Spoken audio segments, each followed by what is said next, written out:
Bom dia, meus amores. Vamos começar a nossa aula de História. Peguem o módulo 4 de vocês e coloquem na página 5. E vamos lá.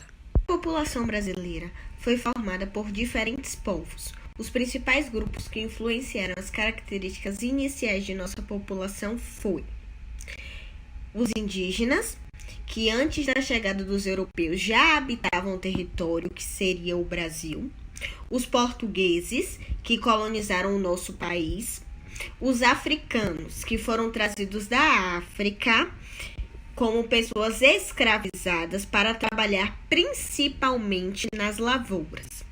A partir do século XIX, povos de diferentes origens e nacionalidades chegaram ao país e ajudaram a aumentar a diversidade da população brasileira.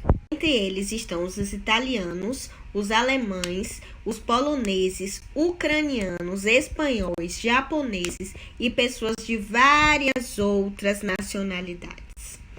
Os povos indígenas já habitavam as terras que formariam nosso país antes de os portugueses chegaram aqui, o que aconteceu por volta do ano de 1500. Esses povos eles tinham diferentes línguas, hábitos alimentares, crenças religiosas, vestimentas, festividades e modos de organização social.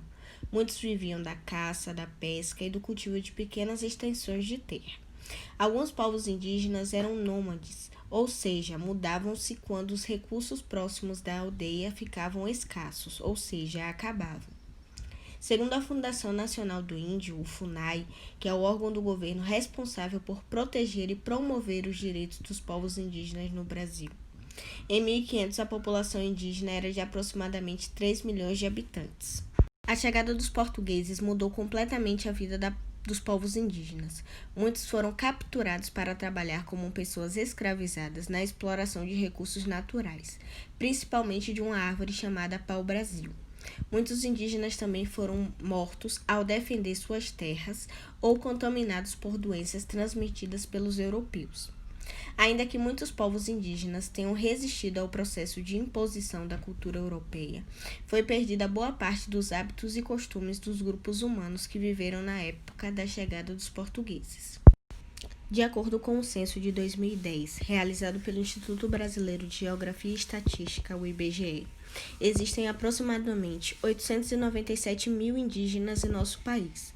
Atualmente, muitos vivem em cidades, mas a maior parte deles vivem em reservas, que são áreas demarcadas e protegidas pelo governo federal.